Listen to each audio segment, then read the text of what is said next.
semestre, casa cheia. Obrigada pela presença de todos vocês. Pela terceira vez, o Edu estava comentando que ele já fez 3 cafés no tempo total do café, né? Teatral. Ele já fez 3. Os 3 que ele fez foi o último do semestre. E aí eu completei, né? E os 3 votaram. Né? Então, isso é legal, sinal de que as pessoas gostam das informações, gostam também, né, da maneira como é passada, do momento bate-papo. Né? Então a gente encerra esse semestre e só o ano que vem. Então o Edu vai falar sobre o artista, esse artista de hoje, o artista que vem. O artista que vem. E aí tem um nome lá gigantesco, não é isso? Os processos de criação e suas implicações políticas. Isso. E aí, só para lembrar, é um momento bate-papo, não é um momento palestra onde a gente vem só para ficar escutando. Sentiu vontade de perguntar alguma coisa, não tem problema nenhum, um momento, a hora que se quiser perguntar, pergunta, e aí a gente vai estabelecendo esse ir e vir, tá bom? Com você, Edu. Bom, boa noite, turma. Boa noite. Né, legal ver todo mundo aqui.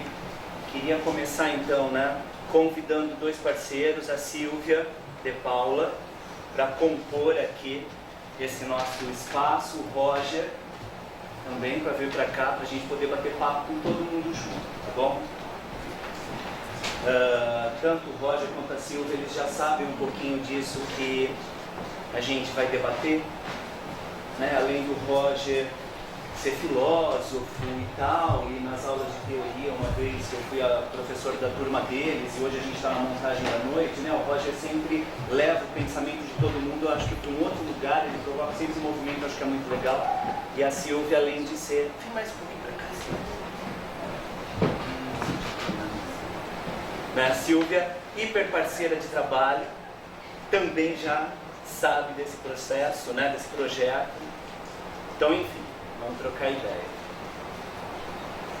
Então a gente tem a bandeira ali do Brasil, né, galera? Eu não trouxe essa bandeira por acaso, porque o tema desse café teatral, que ele tem 2 pés e 2 mãos na filosofia, ele bebe de algumas ideias de um filósofo italiano, que é o Giorgio Agamben, e de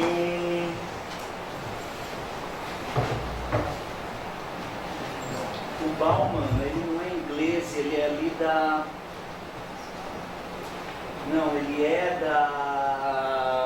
da Grã-Bretanha, da Irlanda, né? Mas mora em Londres, enfim. Então, na verdade, essa coisa do artista que vem é uma brincadeira a partir de uma brincadeira séria, né? Em função do título de um dos livros do Agamben, que fala a comunidade que vem, né? E a gente, queira ou não, aqui a gente forma uma possível comunidade, né? Talvez aí levando a ideia... Opa, deixa eu colocar aqui.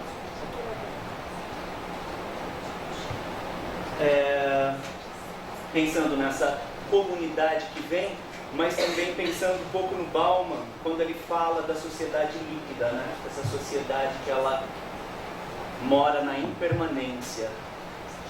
É uma sociedade não sólida, é uma sociedade que se constitui de uma maneira líquida, ela se transforma e vai, né?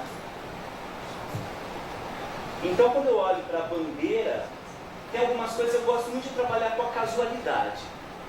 Muito trabalhar com a casualidade. Então, essa bandeira é uma fotografia de uma artista que é a Stella Couto, que fotografou o nosso espetáculo, Outra Cena de Existir. Ela tinha me mandado umas coisas e eu olhei para essa bandeira, né? Puxei para o meu álbum e daí eu olhei para ela e falei, é isso, porque quando a gente pensa numa comunidade, a gente faz parte dessa comunidade, né? Independente do que está escrito no centro dela. E o que me leva de verdade para essa imagem da bandeira, principalmente são as estrelas. É o que explode e que de alguma maneira se configura. Né? E se a gente olhar para a gente aqui, nada mais somos do que uma constelação momentânea, né? E aí eu me pergunto, em função desse artista que vem, essa comunidade que se forma de uma maneira líquida, o que traz a gente aqui numa sexta-feira, 8h15 da noite, né? A partir desse tema, o artista que vem, processo de criação, suas implicações políticas, né? E esse fagulhar das estrelas, né? Porque quanto mais a gente distancia o olhar desse micro que nós estamos, nada somos, né? Então, de verdade, o que a gente pensa, o que a gente faz, serve a nós, né? Fazemos. Então, enfim, eu acho legal um pouco a gente pensar nessa questão desse artista que vem. Então, a estrela, né, essa constelação, eu estava preparando um PowerPoint, e o PowerPoint como processo pedagógico, como a construção de um livro, né, de um artigo, às vezes pede um pensamento cartesiano, linear, que para mim é muito difícil. Eu gosto de um pensamento que é mais embaraçado, mais em rede, que leva de um lugar para o outro, que vai e volta. E pensando nisso eu resolvi, colocar tudo nessa imagem. Né? Para a partir dessa imagem que tem a ver com tudo que eu quero falar, e talvez o tudo, né, é uma ideia que não está contida aí, né, porque talvez falte, tem essa ideia em rede, né, que por acaso a gente vê de uma maneira não tridimensional, né, em 2D, mas a ideia, né, a Silvia estava falando isso, da gente pensar na profundidade, nos contornos, né, como uma coisa pode levar a gente de um lugar para o outro. Então eu falei, é isso que eu quero projetar, né, essa imagem da rede, essa imagem de todas essas ideias, e a gente refletir em função um pouquinho dessas conexões, tá bom?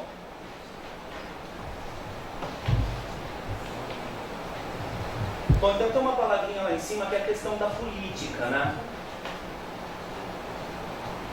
Que a política de verdade é uma coisa inerente a nós. Queiramos ou não, estamos fazendo política o tempo inteiro, né? A gente está aqui num processo político. A gente está construindo uma atitude, a gente está construindo um pensamento que não é um pensamento doutrinário, né? Mas é um olhar sobre alguma coisa, sobre um modo de operar. Então, quando a gente, de verdade, como seres políticos que somos, quando a gente pensa, né, em processos de criação, é claro que o processo de criação, a gente chega nele. Antes eu quero, né, então, porque vai tudo se embaraçando, tá, turma?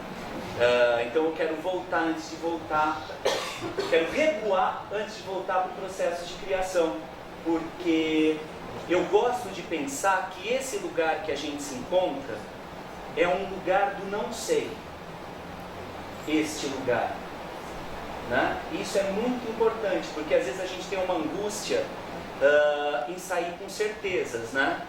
E comprar caminhos. E na verdade esse lugar é o lugar do não sei, porque por mais que eu tenha entrado em contato com essas coisas, tudo que eu estou falando aqui agora vem de não sei onde.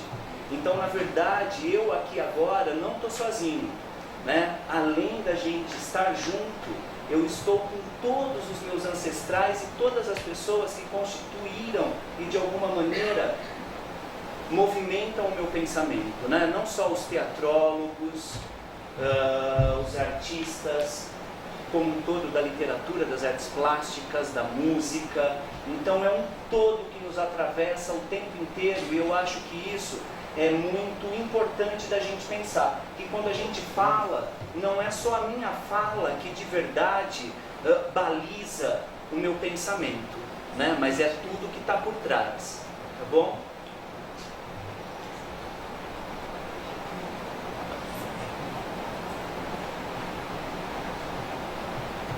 Bom, então como eu não sei, e a gente não sabe para onde a gente vai ficar falando um pouquinho de tudo. eu gostaria, então, antes de começar lá nos processos de criação, pegar esse termo do ser qualquer, né? O qual que quer, que é uma ideia desse Giorgio Agamben. Alguém conhece o Agamben aqui? Já leu alguma coisa dele? Eu preparei um PowerPoint, eu não sei porque ele está dando um certo pau.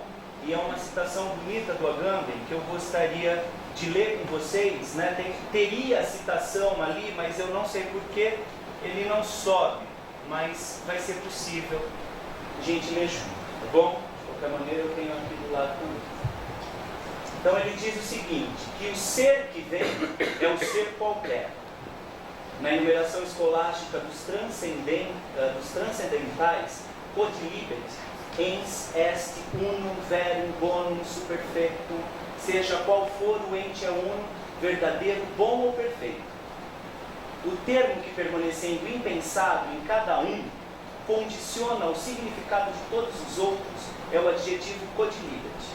A tradução corrente no sentido de qualquer um, indiferentemente, é certamente correta, mas quanto à forma diz exatamente o contrário do latim, quod libet ens. Não é o ser qualquer ser, mas o ser que, seja como for, não é indiferente.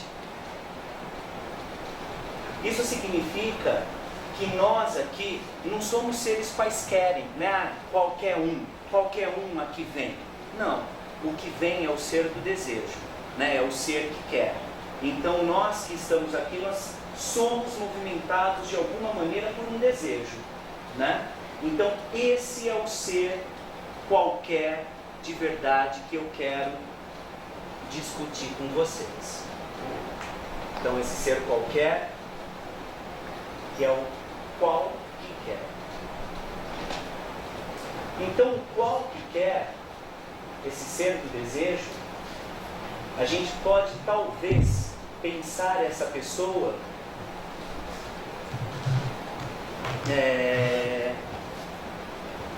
com uma sede de conhecimento, de curiosidade, de dúvidas, né? São combustíveis para o conhecimento, são combustíveis da ação. Aí quer dizer, em relação aos processos de criação, se a gente entra num processo de criação, é claro que tem alguma coisa que nos move para ele. O querer ser artista, talvez, né? O desenvolvimento da tua arte, da tua estética, das suas indagações, o encontro com proposições de outros artistas. Eu penso nessa ideia dos processos de criação, que qualquer processo de criação, ele move atitudes artístico-pedagógicas. Então, quando eu penso num Bob Wilson, numa Pina Bausch, num Stanislavski, no Antunes Filho, no Teatro da Vertigem, seja lá o coletivo curioso, com suas indagações, com suas dúvidas, eles se movem em função de algumas proposições que dizem respeito aos coletivos, que de verdade eles só vão ter ali as suas respostas no final, ok? Vai ser. É a questão do processo, que você vai ter consciência do caminho que você percorre no final. Depois que você percorreu o caminho, aí você vai ter consciência de todo o caminho que você percorreu. É engraçado, na verdade isso é o que a gente estava falando hoje na reunião, né? Da gente, na verdade, em querer trabalhar com respostas logo no início, né? Porque as respostas vão... Ela te move, te faz avançar, né? Não necessariamente a resposta, mas ela também te faz buscar uma resposta.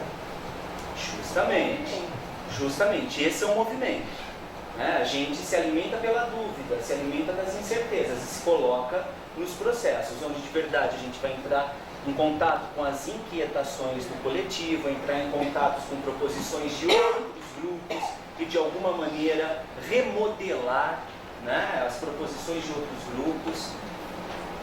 Porque é mentira a gente pensar, quando a gente usa uma referência, seja lá qual for, né? Bob Wilson, Pina Bausch, Teatro Oficina, etc., Stanislavski.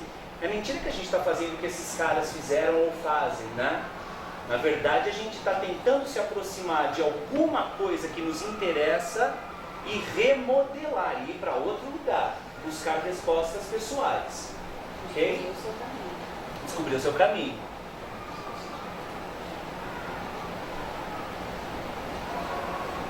Bom, aí, quando a gente pensa então nessa questão de caminhos, eu vou falar um pouquinho, né, bem en passant, daquilo que está ali nomeado como TGS, que é a Teoria Geral dos Sistemas. A Teoria Geral dos Sistemas, né, na verdade, tenta buscar um entendimento de mundo via tensão entre ciência, arte, diferentes estudos, diferentes ambientes, né? A gente pode entender ambiente como esse espaço e nós nele, a gente pode entender ambiente como cada um de nós e os lugares que frequentamos e nos constituem, né? Esse aparelho como ambiente, a luz, e assim vai, uma coisa interfere na outra e em camadas elas se relacionam, né? Então a Teoria Geral dos Sistemas, ela diz que tudo que acontece no macro, de alguma maneira, interfere no micro. O que é importante disso? É importante a gente perceber que eu coloquei ali como duas tensões a relação entre segurança e liberdade. Segurança e liberdade, aí, né, estava então falando do Agamben, daí tem esse outro filósofo, Bauman, que ele vai discutir a sociedade e o homem contemporâneo a partir dessa oposição de segurança e liberdade. Se a gente pensar que na Idade Média, os burgos, eles tinham como proposta a segurança, e a partir deles é que a cidade, né, a cidade e os centros urbanos, como hoje a gente conhece, se constituem a partir daquela raiz. Se lá representava segurança, hoje o que a gente tem na cidade é um lugar de insegurança total, né? Então, quer dizer, a sociedade está sempre entre esses opostos, entre segurança e liberdade. Significa que quanto mais liberdade eu tenho, mais inseguro eu me sinto. Quanto mais próximo da segurança eu estou, mais aprisionado eu me sinto. Então, de verdade, não é nenhuma coisa nem outra, né? É o trânsito entre elas. Agora, o que isso é importante para a gente no teatro? Penso eu, né? Se isso acontece na sociedade, a gente chega no nosso ambiente de trabalho com esse mesmo comportamento, com essas mesmas atitudes. Por quê? Se eu tenho, talvez, ali um direcionamento que me aperta, que me deixa muito seguro, ou talvez que tenha uma mão pesada, né? Mais diretivas, o diretor é assim, enfim, tem o cara que está orientando o processo, talvez eu me sinta muito aprisionado, né, muito sufocado. Agora, se eu tenho também o oposto disso, o cara que ok, tudo serve, tudo pode, eu também me sinto completamente inseguro. Então, de verdade, onde eu devo estar? Né? Nem lá nem cá. É sempre essa coisa em trânsito. Só que o importante é a gente ter consciência que isso movimenta essa atitude desse ator performer, né, do artista, porque sempre há o trânsito entre a segurança e a liberdade.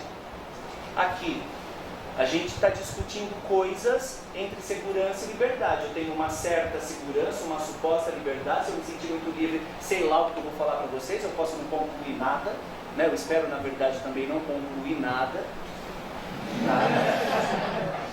Agora também, se vier com muita segurança, vira um bombardear de ideias doutrinário. Eu acho que não é isso, né? A gente, na verdade, refletir em função disso a nossa ação artística.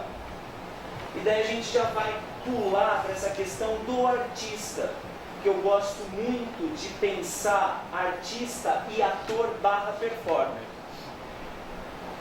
Porque se a gente pensa ator, eu sempre digo que a gente pensar o trabalho do ator como simplesmente aquele que desempenha a personagem é empobrecer a arte do ator. Né? Nada contra com quem pensa dessa maneira, com quem quer trabalhar nessa linha de ação. Não é a minha, né? Eu não curto. Eu gosto de trabalhar nessa linha onde os atores são atores performer, onde eles vão de alguma maneira exercitar muitas frentes de ação. Né? Vão trabalhar de alguma maneira dirigindo, escrevendo, criando cenário, figurino, atores propositivos, né? E de alguma maneira trabalhar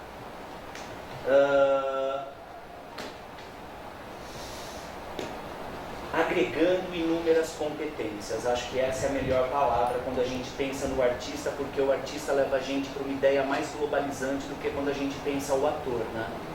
Bom, então, quer dizer, se o ator performer, artista,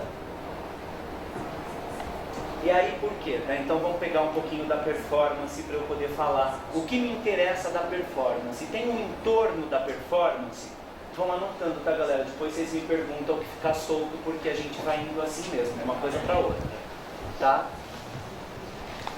Então essa coisa, o que me interessa da performance e o que sobra da performance hoje é a questão do jogo. Do jogo, do acidente e do risco. Se viver é um trânsito entre segurança e liberdade, significa que o tempo inteiro a gente está em risco, a gente está aceitando os acidentes, a gente está absorvendo esses acidentes e indo em frente. Às vezes a gente chega em cena e a gente pede a marca, né? A gente pede um morto para o diretor. Se o diretor te dá um morto, fudeu, né? Porque você vai querer repetir aquilo como um lugar de segurança e o vírus não vai se estabelecer jamais. E aí, se você, ao repetir, ao entrar em cena, erra, fudeu duplamente, né? Porque aí o erro, ele é visível aos olhos, você não absorve, aquilo fica estanque, morto, e de verdade a arte, a criatividade não se estabelece, é balela, né? Então, quer dizer, o ator performing o tempo inteiro, ele deve estar em jogo como hoje, aqui e agora. É isso que a gente faz o tempo inteiro na vida, né? Em jogo com hoje, aqui e agora. Ok? Isso é muito importante também, eu acredito, quando a gente está na vida. Bom, aí tem essa questão, quando a gente pensa então nessa sociedade de hoje, o trânsito entre segurança e liberdade, se isso acontece no macro, pensando nessa visão sistêmica, vai se estabelecer em mim? Então eu queria refletir com vocês, quando a gente faz parte de um coletivo de teatro ou de uma sala de aula, né? A gente está numa escola de ensino técnico, mas vocês podem pensar nos grupos de vocês, em oficinas que fazem fora, e eu gostaria de refletir essa questão do estrangeiro e do traço, que eu dei uma derivada na palavra, desse traço de estrangeiridade, né? No sentido de que, na sociedade, às vezes a gente anda na rua e a gente não sabe porquê, mas a gente olha para uma pessoa e aquela pessoa, por algum motivo, ela me comunica uma segurança, uma afetividade, e eu sinto que eu posso me aproximar dela. Às vezes eu olho para uma pessoa e falo, essa pessoa me coloca em risco, né? Às vezes a gente aperta o passo na rua, a gente não sabe porquê, mas é um termômetro natural da gente, isso é muito louco, né? E isso acontece, porque isso é a questão do estrangeiro, né? É o outro que eu não sei, o que eu não conheço, o que de alguma maneira me coloca numa linha de limite, que eu não sei se eu me aproximo ou se eu me distancio. Aí, pegando no nosso processo criativo, o que essa ideia de estrangeiro tem a ver com o nosso trabalho? Quando a gente chega para um início de trabalho criativo, às vezes o estrangeiro são os novos que constituem um grupo. O professor, o diretor, uma pessoa nova que chega no grupo, né? E isso é muito bacana, na verdade, a gente pensar no estrangeiro. Porque às vezes o estrangeiro movimenta a gente para uma potência maior, tira a gente de uma estagnação, porque faz com que a gente mostre um trabalho que num grupo que você tem certo conforto, né, tem lá os seus vícios, a gente se acomoda. Então, quer dizer,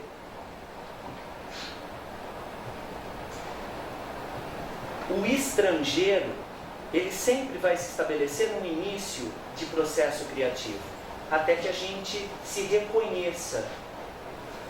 E o próprio processo, né, o objeto que vai ser trabalhado, vai se clareando via experiência. Vocês estão conseguindo acompanhar, turma?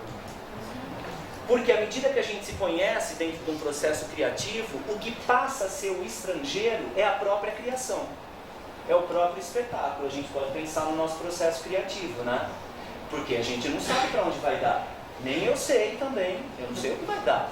E no nosso grupo tem gente que tem muita angústia de saber, né, como vai ser, quanto tempo vai dar. Eu falei, sei lá, gente, quanto que vai dar. Né? Não sei o que vai ser.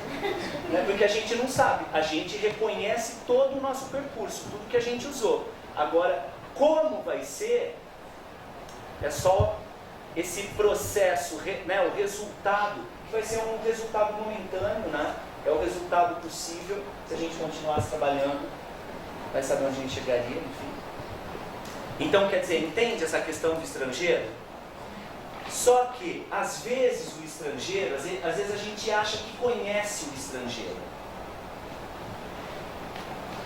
E se a gente acha que conhece o estrangeiro, a gente pode pensar que naquele ser estrangeiro tem um ser assim. Essa palavra assim pressupõe uma certa anterioridade. Ah, e o Edu é assim. Ah, vocês vão montar com o Edu? Aí o Edu é assim. Entende? O assim, ele pressupõe uma anterioridade. E é mentira que a gente pode, né, que a gente possa pensar uma pessoa como um assim. Porque na verdade nós somos seres em trânsito. Né? Essa anterioridade, ela nos constitui, a gente dialoga com ela. Porque também nós, enquanto diretores, professores, a gente pode pensar nos alunos, atores que estão chegando no básico, PA1, 2, 3, enfim, todos são novos quando a gente se trabalha pela primeira vez, né? Então esse ser que chega, a gente pode também olhar para ele de uma maneira preconceituosa, né? Ah, sabe nada, é uma besteira, né? E isso, na verdade, é uma falta de respeito dos dois lados, né? Porque o professor, ele não é um assim irreparável, e nem o aluno, o ator, também é assim irreparável. A gente o tempo inteiro está movimentando um ao outro. De verdade, eu acredito que os processos de criação, a aula, né, a sala de ensaio, o grupo de teatro, na verdade ele é feito pelas pessoas que constituem aquele tempo e espaço. Então é como a gente chega para a coisa, né? E aí, quando você fala que o outro é assim, você se fecha para de fato descobrir como o outro é, né? Se fecha, se fecha. E aí você passa a trabalhar com o outro da forma que você acha que ele é e não tem um espaço de estabelecer de fato a relação e descobrir, e se descobrir também, né, frente ao outro. Acho que se a gente pensa essa coisa que falou da sociedade, do macrocosmo, como essa coisa líquida e em eterno movimento, né? Quase uma coisa heraclitiana, como o passar do rio, assim, o passar do tempo. E se o macrocosmo reflete no líquido, entendendo nós mesmos como microcosmo também, por que não nós também estarmos em eterno movimento, né? Em eterna mudança? Então não taxar o assim irreparável e também entendermos que nós também não somos assim irreparáveis. Encontramos o estrangeiro em uma situação, mas ele está em transformação tanto quanto nós mesmos, né? Assim como o macrocosmo que está em volta. Justamente.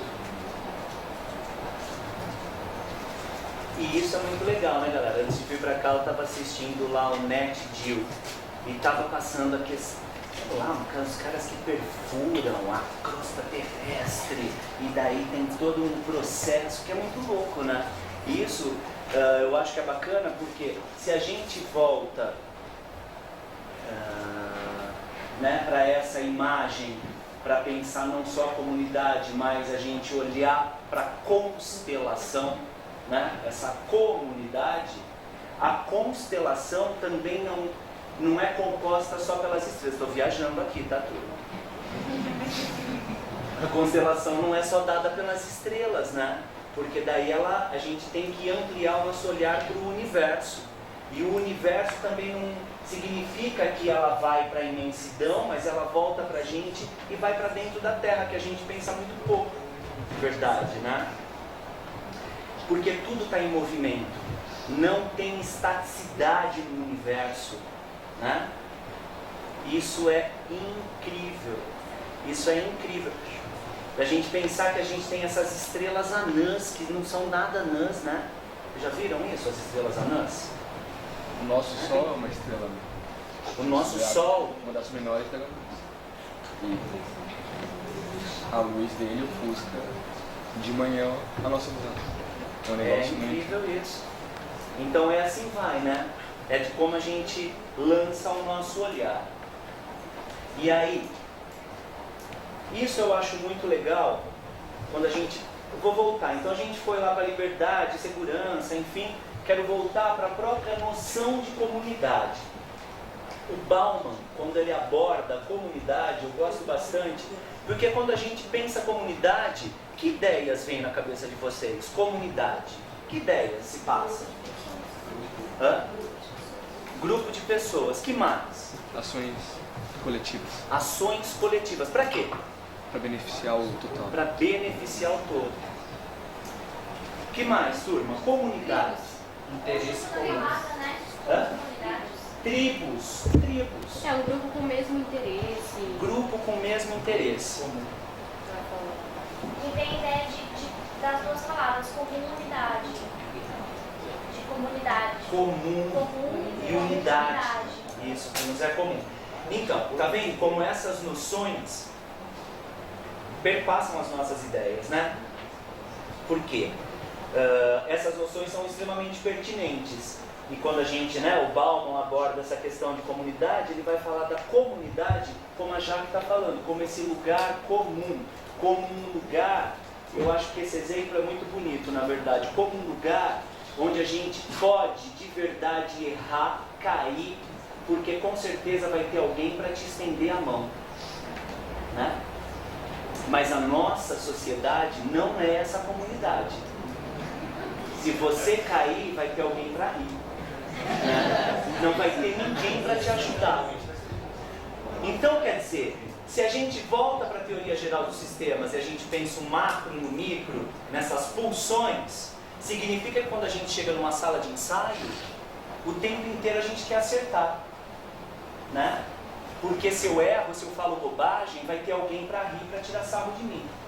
Então, que lugar é esse que eu quero constituir para que o meu coletivo, não de comuns, né? Talvez com desejos comuns, mas não de pessoas comuns, né? Mas que lugar é esse? Com que pessoas eu quero trabalhar? Então, eu acho que é bacana a gente pensar nesse sentido. E não esquecer da ideia que a gente erra, que a gente está sujeito ao risco, aos acidentes. Mas enfim, né? Quem vai me estender a mão quando eu cair, ou quando eu errar, ou quando eu tropeçar? Porque se a cada vez que a gente comenta, ou a gente denigre a imagem de uma ação que não uma ação que estava fora do contexto, porque o contexto é o que acontece. O contexto não é só o que está previsto, o contexto é o todo, né? Alguém falou no telefone aí, Edu, acho que vão atrasar, porque alguém se jogou na linha do metrô. Então, a gente está nesse jogo, tá vendo a vida? A vida não está só aqui nessa sala, né? A vida está por aí, ó. E isso na cena, aí isso já me remete a uma outra coisa, né, que é um teatrólogo que eu gosto muito, que é o Grotowski, que ele fala do princípio de harmonia. Se a gente não está em harmonia com o todo, quando a gente está em cena, a cena está estanque, a cena está morta, né? Passa um helicóptero aqui, é um espetáculo. E aí, como se harmonizar com isso, né? Porque isso interfere e o público percebe e a gente está em jogo. Então, como? Não significa que isso seja fácil, né, galera? Eu acho que na verdade, a questão aí do treinamento, da permanência, né? A teoria geral dos sistemas tem essa ideia da permanência, a permanência sistêmica. Então, claro, o que é uma permanência sistêmica? Hoje o homem está vivendo mais de 70 anos de idade. Por quê? Porque a gente tem um aperfeiçoamento do sistema, ok? Então, se a gente tem um aperfeiçoamento do sistema, o sistema pode durar mais. Isso com qualquer ideia, né? Com qualquer conjunto de ideia técnica, seja lá como a gente queira chamar, né? Se ela não tem permanência e visibilidade, ela deixa de existir, ok? Então é o uso, né? É como um músculo.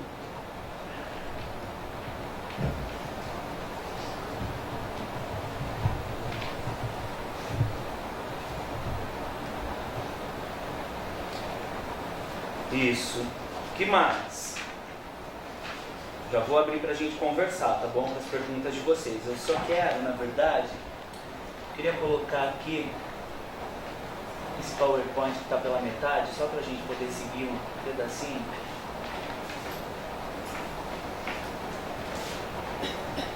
Né? Então, essa questão dos ambientes, que eu já falei para vocês, e essa coisa dos pequenos deslocamentos, né? Os pequenos deslocamentos é o que a gente está fazendo agora, de alguma maneira.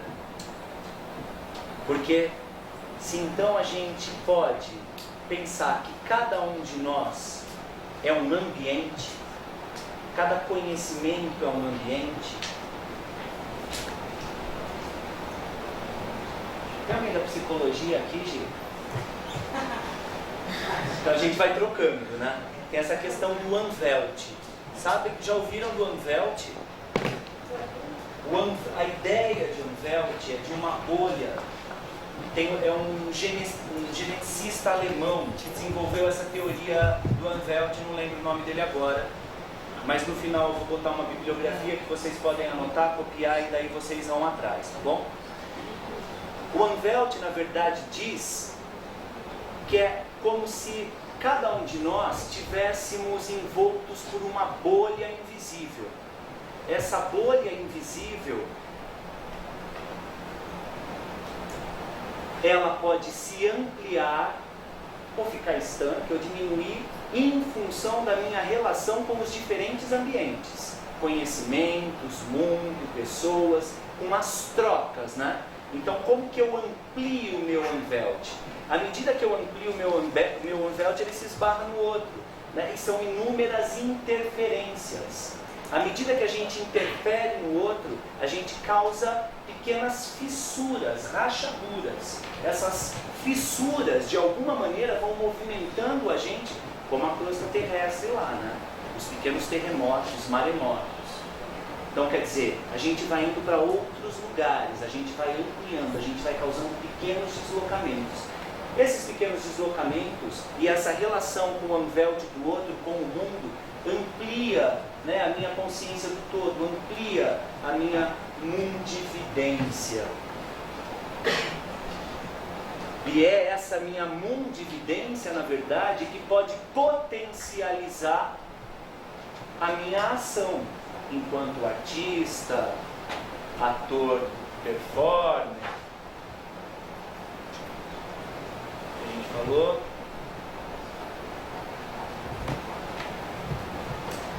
Isso aqui é uma coisa legal.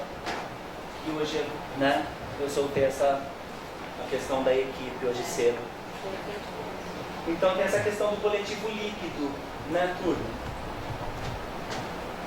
Então se a gente pensa aí, esses coletivos que se formam numa escola técnica como a nossa, esses coletivos, eles se formam e se diluem semestralmente, ok? Porque a gente vai se encontrando, vai indo embora, depois volta, vocês vão encontrando outras pessoas saem do grupo, né, parceiros, professores trocam. Então a coletividade desse ambiente, ele ela é muito próxima dessa coletividade líquida. Então, com aquele traço da estrangeiridade. Então, quer dizer, se a gente pensa então essa comunidade como um lugar de convivência, esses grupos que se formam, a gente tem que tomar muito cuidado para a gente não pensar o grupo como o grupo deve ser uma coletividade de amigos e todos têm que se amar, né? Ai, como eu gosto dela, como eu gosto dele, a gente sai para beber, a gente faz churrasco. Não é isso, né? Grupo, a gente faz churrasco, né?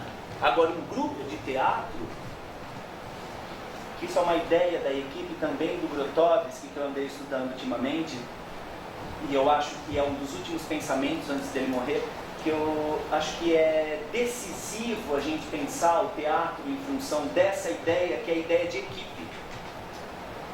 Porque a equipe, ela está ligada por um objetivo comum. A gente pensa, vamos pensar, sei lá, seleção brasileira de voleibol feminino, né? Vamos para as cabeças. Ele não quer saber, vamos jogar vôlei na praia hoje à tarde, né? Vamos fazer teatro numa rua hoje à tarde. Não, a gente vai fazer teatro, mas a gente tem lá na frente um objetivo maior, né? Então essa ideia de equipe movimenta uma ação que tem outra qualidade, que é diferente do que meramente uma ideia de grupo. Eu faço grupo com quem gosta. Não, vou fazer grupo com quem não gosta.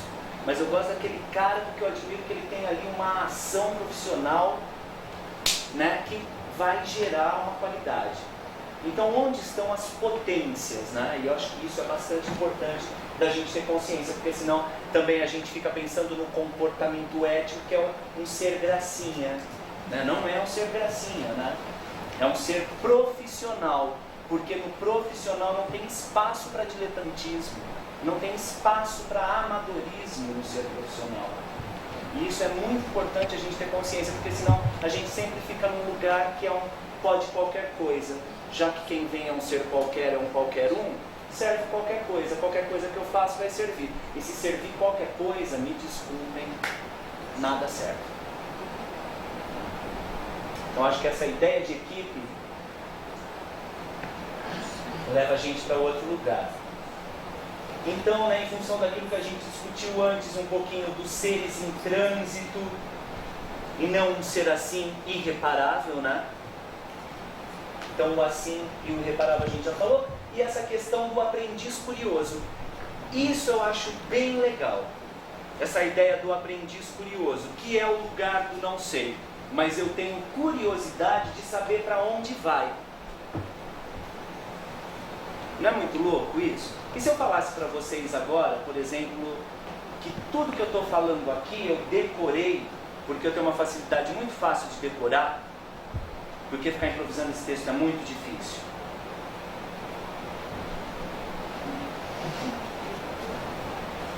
Muito louco, né? Podia decorar tudo. Mas não é bem assim. Na verdade, a gente se prepara de alguma maneira para um evento como esse, você não sabe o que você vai falar. É como entrar numa aula. A aula é um lugar do não sei. Um processo de criação é um lugar do não sei. Eu vou acessar de alguma maneira as coisas porque elas estão aqui me atravessando. E tem o diálogo com os outros, né? Então, quer dizer, isso, na verdade, me alimenta. Isso é uma curiosidade. Eu tenho uma curiosidade, porque, na verdade, eu chego aqui, eu já fico transpirando, né? Eu fico no estado que eu falo, meu Deus, e agora? O que eu vou ter que falar? Não sei como falar. Daí as pessoas vão chegando, o pessoal que se formou comigo, que eu fui professor no PA1, gente formada. Mas não significa que você também não tenha um objetivo. Ele tem um objetivo claro. Com o quê? De onde você quer chegar. Claro, com certeza. Tanto é que eu vim tentado em começar pelo fim. Eu vim tentar começar pelo fim, galera, porque tem uma frase do Bauman que eu acho Olha, isso daqui é uma coisa, né, que é uma colaboração da minha amiga Silvia, mas a gente pode voltar. Essa frase, eu acho que essa frase é uma das frases mais lindas que eu li esse ano. que sendo humanos não podemos realizar a esperança nem deixar de tê-la.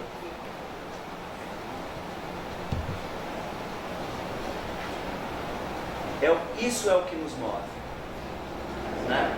E a esperança não é o grupo gracinha, né? Ah, eu tenho esperança, né? Não é essa esperança, mas é a esperança desejo, é a esperança sonho, é a esperança que se renova, que se repara. Por isso que a gente não pode deixar de tê-la. E a gente não vai poder realizar, porque se a gente realizar a esperança, acabou o mundo. O que ela fala, nós nascemos prontos, então você vai pronto de morte.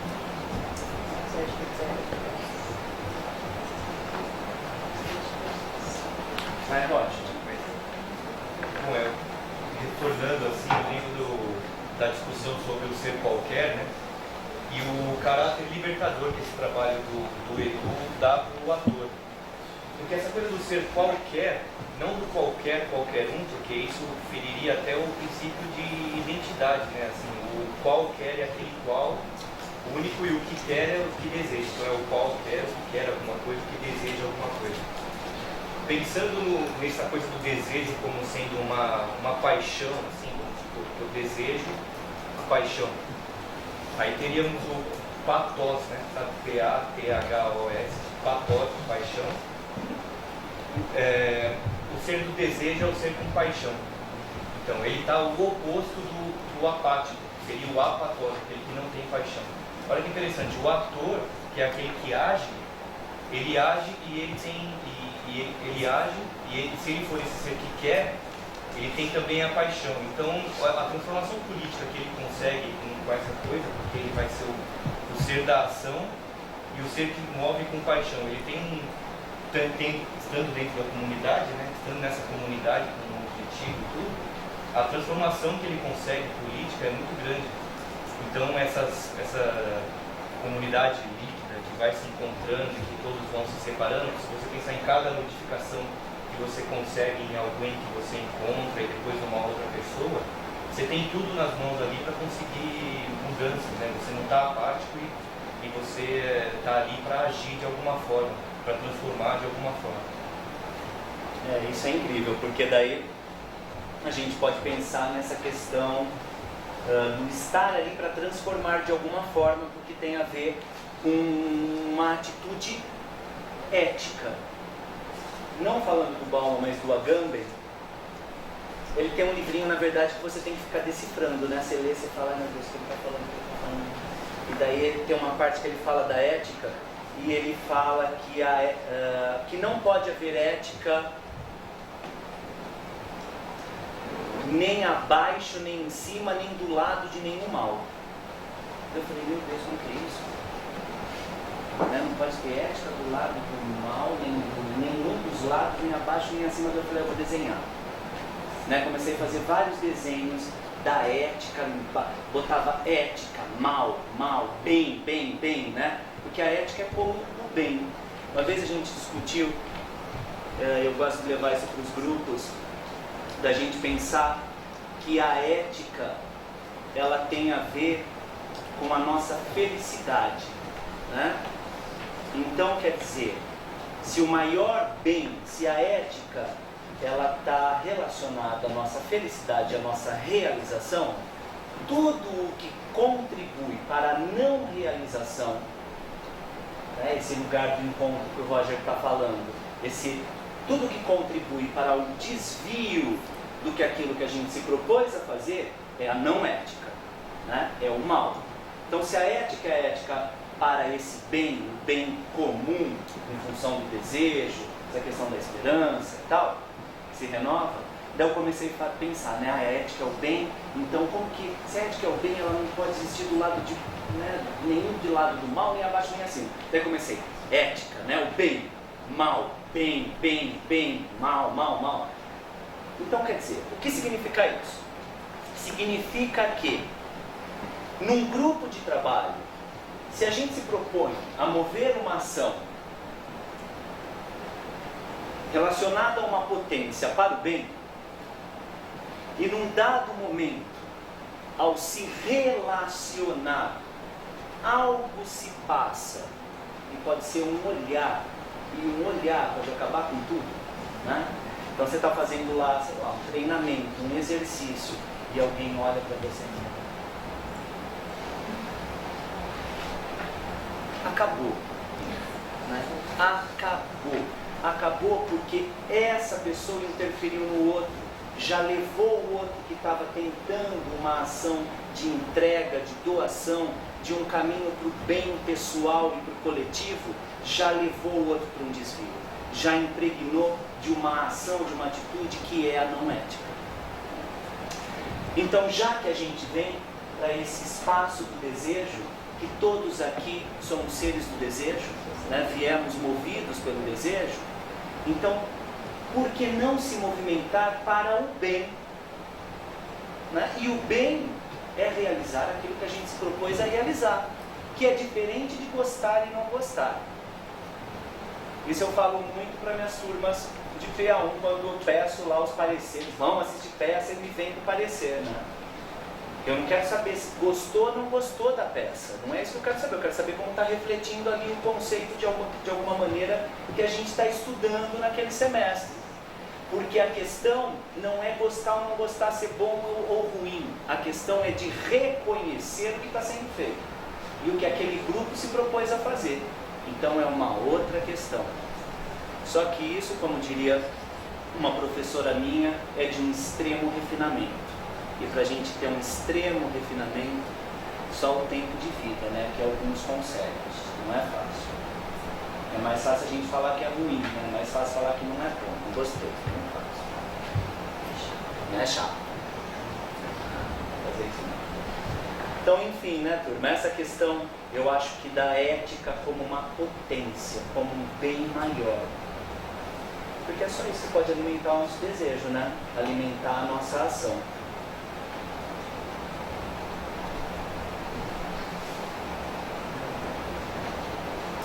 Uma pena, tem esse pedacinho aqui de baixo desse PowerPoint, não está aparecendo, né? Mas tinha essa ideia de um pós-fácil para a gente fechar e poder abrir um pouco para conversar mesmo, para todo mundo falar de experiências pessoais, enfim, sei lá. Mas algumas inquietações, essas inquietações, na verdade, isso que a gente está discutindo agora foi um texto que eu escrevi no primeiro semestre, e que eu queria compartilhar e tal, né? E primeiro eu dei para a Silvia ler, depois o Roger leu há pouco tempo. E a Silvia, quando leu, ela lançou essas perguntas. Eu falei, Silvia, eu vou usar como um pós-fácil, né? Para quem lê, não terminar de uma maneira conclusiva, não terminar pensando, é isso. Meu, é isso? Não é isso. É isso que a gente tem que ter consciência, né? Não é isso. Nada do que eu falei é assim. Entendeu? Tudo vai mudar. Mas então, o que leva, né? Será que leva a gente perceber o outro como um é assim irreparável? O desinteresse desse outro que a gente leva, a repetição, a gente trabalhar com modelo, né? Às vezes a gente cai em umas ciladas na vida, às vezes a gente se repete, né? Falta de objetivo, não viver o presente, não se alimentar do novo. Agora, o que é o novo? O novo para mim agora é esse encontro, por exemplo, né? Porque a gente só está vivo porque a gente está aqui.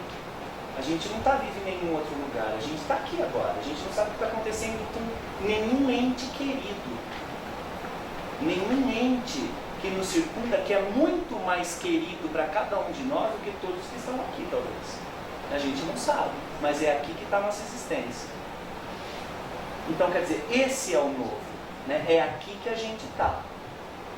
Então, enfim, daí a gente fica com essas ideias, né?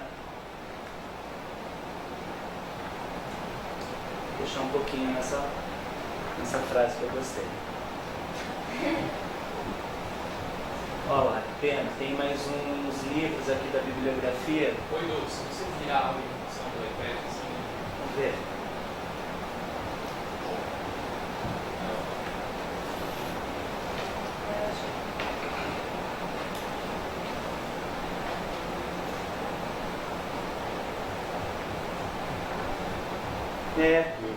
Beleza, Então vamos lá, com vocês, coisas que vocês queiram falar a partir dessas proposições. Uma experiência, assim, eu ocorri uma vez, estava assim, no ponto de ônibus parado, assim, até nesse ponto de ônibus tinha uma granja, né? Lá assim, tinha uma gaiola com várias aves dentro e a portinha estava aberta, tinha uma ave fora. Só que aquela ave estava parada, ela não fugia, ela assim, ela parecia estar desejando ser capturada e ser jogada aqui e volta para a segurança dela, sabe? Esse papo de liberdade com segurança me fez lembrar disso. Porque em alguns momentos da vida, tipo assim, meio que se acovarda no que é seguro, não é verdade? Fica assim, e me veio a pensar, talvez, que o artista que vem, ele assim deva vir com coragem e atitude, talvez movido por curiosidade e desejo. Eu acho que desejar segurança, talvez seja o apático, né? E assim, às vezes assim, eu penso muito naquela cena justamente por isso, porque assim, às vezes a gente se acomoda no que é seguro, né? E assim, essa relação de segurança com liberdade me fez lembrar dessa situação que eu pude ver aqui no ponto de ônibus, sabe? E era muito curioso, porque a ave realmente não se movia. Tinha aquelas outras aves dentro da gaiola, da segurança, aquela fora, só que ela não fugia. Parece que ela esperava que alguém a pegasse e jogasse de volta, sabe? E é isso. A liberdade que nos paralisa, né? É louco. Eu acho que na questão do estrangeiro também, né? E muito entra isso daí que você falou. Porque quando algo é novo, claro, você fica assustado, você não sabe o que você fazer, você não sabe o que fazer, você não sabe como agir. E entra muito a questão do estrangeiro, do não sei agora. Edu, eu acho que na verdade essa coisa desses opostos de segurança e liberdade, na minha opinião, ele não confere no sentido de que eu penso que o aprisionamento máximo ele está sempre um passo atrás da segurança e a insegurança máxima está sempre um passo atrás da liberdade. E aí no momento que você dá esse passo a mais, quando você realmente encontra a liberdade plena, não apenas você sujeito, mas sujeitos todos compondo uma comunidade, é aí que todos, enfim, encontram a segurança de fato. Só a liberdade de fato dá espaço para a segurança de fato. Eu entendo o que você está falando, Flávia, é bem bacana isso, eu concordo também. É que eu só penso, na verdade, onde a gente tem isso. Uma utopia. Uma utopia. Porque os espaços, a gente pode andar pelo centro de São Paulo e olhar para os espaços comuns. Os espaços comuns, eles estão, na verdade, São Paulo, se a gente olhar para São Paulo como a nossa comunidade, né? Acho que talvez uma megalópole é um lugar que talvez seja um lugar mais não exemplificável para uma comunidade, mas pensando São Paulo como comunidade, se a gente vai para algumas praças do centro, a gente observa que os bancos, na verdade, estão ali para expulsar, eles não estão ali para receber, porque né, a gente tem uma mendicância muito grande no centro. Então os caras dormem nos bancos, construíram bancos que cabem 4 pessoas, mas tem essa divisão. Então quer dizer, é para expulsar. Se você anda aqui na Barão, tem alguns edifícios de escritório que tem um chuveirinho de água em cima para as pessoas não sentarem embaixo. Entende? Então, quer dizer, o espaço da cidade, que deveria ser comum, ele está cada vez mais vigiado. E ele estando mais vigiado, mais o espaço que é para ser quebra ser comum, nos expulsa de lá. Isso é muito louco da gente perceber. Eu moro no centro, né? Eu moro ali no Bexiga. Então eu ando muito no final de semana pelo centro. Venho muito a pé para o Macum quando eu posso, que é meia hora de caminhada e eu gosto. Durante o dia eu me sinto subastamente seguro por onde eu ando. Agora, se eu tenho que dar aula à noite, eu não venho a pé. É porque eu não me sinto seguro para atravessar pelo centro. Então é muito louco como isso se estabelece no nosso comportamento, né? Isso me inquieta também profundamente, mas eu penso também que a existência desse não lugar, dessa utopia, pensando na arte, é o impulso para se fazer arte. Pensando na arte como, ao mesmo tempo, um instrumento revolucionário e a própria revolução deflagrada ali. É a própria revolução que existe, é o fazer artístico. Entendeu? Ela é revolução e é instrumento para a revolução. Justamente. Só existe se tiver uma utopia. Justamente. Tem uma coisa bem legal, né? Voltando no Grotowski de novo, ele fala uma coisa que é assim. E eu acho que esses caras, né, se a gente pensar no Grotowski, a ação dele ali, década de 60, 70, são momentos da história no mundo onde a gente tem um inimigo muito claro, enquanto regimes ditatoriais, né, você tem com que lutar de uma maneira muito clara e precisa. Hoje a gente tem também, mas está muito diluído, né? E ali nos governos totalitários, a gente tinha a repressão muito forte. E se a repressão estava muito forte, talvez esse artista chegasse de uma maneira a se trabalhar por uma certa soltura, em busca de uma liberdade. E essa liberdade na arte fazer com que expanda essa liberdade na sociedade, né? Porque esse é o movimento da cultura, a relação entre a cultura e a arte. Expandir a possibilidade de liberdade. A última fase de trabalho do Grotowski, na verdade, chama, né, foi nomeada como a arte como veículo. Porque se o ator performer, ele vai usar performer, ele não vai usar só ator. Se o ator performer, ele tem um domínio técnico, ele consegue transitar pelo vocabulário, se ele tem a artesania, se ele tem domínio daquilo que ele faz, o que resta a ser trabalhado se não ele mesmo? Então é a arte como um veículo de aprofundar e desenvolver a pessoa, né? O ser humano. E daí tem aquelas metáforas de trabalho, né? Você não pode ser um bom ator se você não é uma boa pessoa na vida, você não pode ser, né? Então, porque a gente é o que faz. E ao mesmo tempo eu parei essa semana refletindo numa coisa muito legal que eu até acho que falei na montagem dos índios. Não falei dos índios? Sei lá, eu falei isso, não. Que tem... eu tenho uma professora aqui, a Maria Thaís, na verdade, ela está com uma montagem que chama Recusa, ali no teatro da Escola SP, vale a pena assistir. E ela ficou um tempo pesquisando as tribos indígenas. E a gente estava discutindo essa questão daquele cara da Liberdade que a semana passada saiu atirando porque ele tem distúrbio de personalidade, como chama aquilo que ele tem? Esquizofrenia. Né? E esquizofrenia, na verdade, porque a psicologia nomeou tudo, então essa coisa de ser cindido é visto como uma patologia, o que para qualquer tribo indígena não é. E que eu achei extremamente curioso, porque daí a gente paga a análise para falar pra gente quem nós somos, né? Quem eu sou? Eu sou eu quero ser não quero ser esse monte, né? E os índios é extremamente curioso, eu achei lindo, na verdade, isso. Por quê? Eles têm um nome até 13 anos de idade, a família chama eles com um outro nome, o nome que ele se apresenta, se o branco vai lá, é outro. Dos 13 anos de idade até os 30 anos ele muda de nome, quando ele casa ele tem outro nome. Se ele vai para a guerra, ele se prepara e ele tem outro nome para ser o caçador. Então é muito legal, porque o nome, na verdade, operaciona a relação dele com o outro. Isso eu achei muito legal, né? Então a questão não é ser um. A questão não é ser um.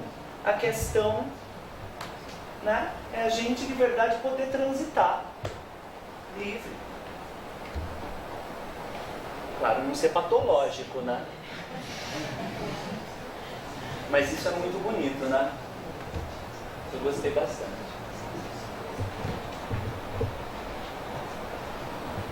que mais, Tur? Vai. Não sei. Me corrija se eu estiver errado. Você falou do lugar do não sei como um lugar de... E agora o que eu faço frente ao novo, é isso? Frente ao novo. Então, mas o que eu entendi, aí você me corrija se eu estiver errada, o lugar do não sei é o lugar de você estar aberto ao que vai surgir, né? Se relacionando com o espaço, com as pessoas, com o que pode surgir. E aí, esse lugar do e agora o que eu faço é a concepção do certo e errado que a gente tem. Então, é o medo que nos paralisa. Né? E o medo ele é saudável quando ele te protege, não quando ele te paralisa. Então, o não sei, para mim, é uma outra visão do estar aberto. Entendi. É justamente isso, né, Jaque? Lembra, Gerson, aquele texto da performance, né, que a gente discutiu o semestre passado, acho que eu discuti agora com a minha turma de montagem da noite também, da Eleonora Fabião, onde ela fala que qualquer espetáculo encena uma resposta possível e momentânea, não uma resposta certa, porque não tem um certo. Então, na verdade, as nossas ações criativas, criadoras, seja lá o que for, é sempre uma resposta momentânea. É onde a gente chegou até aquele momento. Ela não é definitiva. A gente pode olhar para ela, ficou ali, né? Parou ali, mas não é definitiva.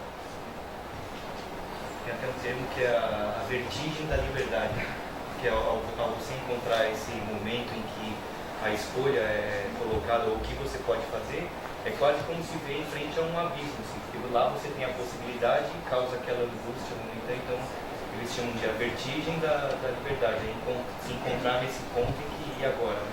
Que é o exato não sei. Isso é legal, a escolha. Escolha é uma palavra que não está ali, devia estar. Porque a escolha sempre nos angustia. O ator sempre, qualquer artista, na vida também, né? A gente sempre tem que escolher. A gente tem que escolher. Sei lá, a gente fez 65 cenas. A gente colocou lá em ordem, né? O Wilker Tati já que botou. A gente ordenou lá e aí tem que escolher. Né? Tem coisas que não servem mais, e daí a gente tem apego, tem que exercitar o desapego. A gente tem que escolher e a gente não sabe se fez a escolha certa. Né? Por que é o certo? Então, assim vai. Acho que a escolha, na verdade, é o que nos angustia. Mas também sem angústia a gente não move, né? Não se move.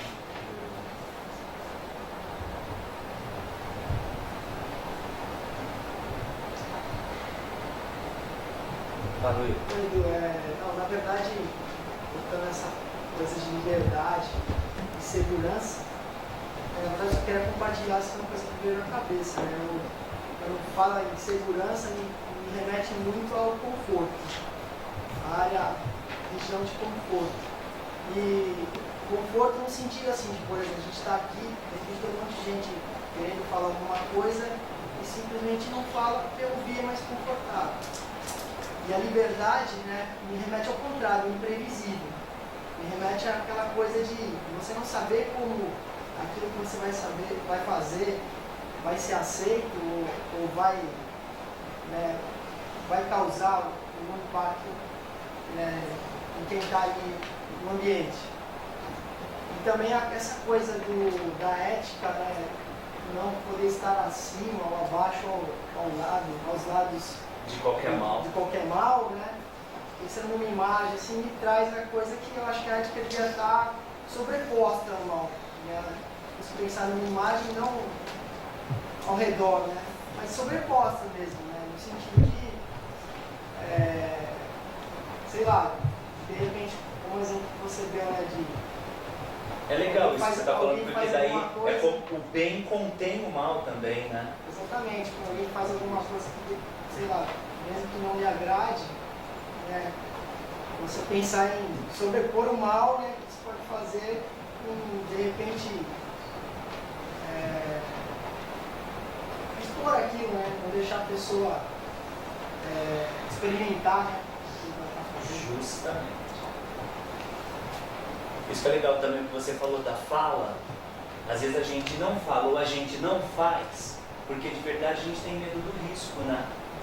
A gente tem medo de se expor, você tem medo do que o outro vai falar, né? Se você vai falar certo, se você vai falar errado, porque a gente está nesse pensamento binário, né? O que é certo e errado, é bom é ruim. Então a gente não se expõe, porque é difícil mesmo, né? Daí você escreve, você tem receio de mandar. Então o tempo inteiro é isso. E na sala de ensaio isso acontece também. Mas é isso, se a gente não se expõe, a gente não se movimenta, né? A gente não se quebra. E o negócio é o desmonte. Eu acho que a gente precisa se desmontar, na verdade. Eu falo por mim também, porque eu acho isso super difícil. Né? Quando a gente se conhece mais, é mais fácil, né? Mas aqui tem um monte de gente que eu estou vendo pela primeira vez, a maioria, né? O estrangeiro. É difícil. O estrangeiro traz isso também, né? Traz do estranho, né? Do desconhecido, né? Me remete a isso. Edu, mas quando a gente se conhece, não tem mais a vergonha, porque você vai ver essa pessoa mais vezes, o impacto que as suas palavras causaram nela. Você vai ter que conviver com isso, conviver com talvez o olhar atravessado dela com uma palavra que você falou. Mas olha lá o irreparável. Irreparável é o que não é. A gente tem que lembrar disso. Irreparável é o que não é. Não significa que você vai deixar de lembrar, mas não é irreparável. Porque a gente não tá, não gosta, falou certo, falou algo inteligente ou falou bobagem. Vamos pensar que a gente está se construindo, a gente está elaborando, né? A gente está se elaborando, colaborando. A gente está se coelaborando, sei lá. No mundo que está morto. Então acho que essas ideias são ideias em jogo, né, Júlia? São ideias em jogo.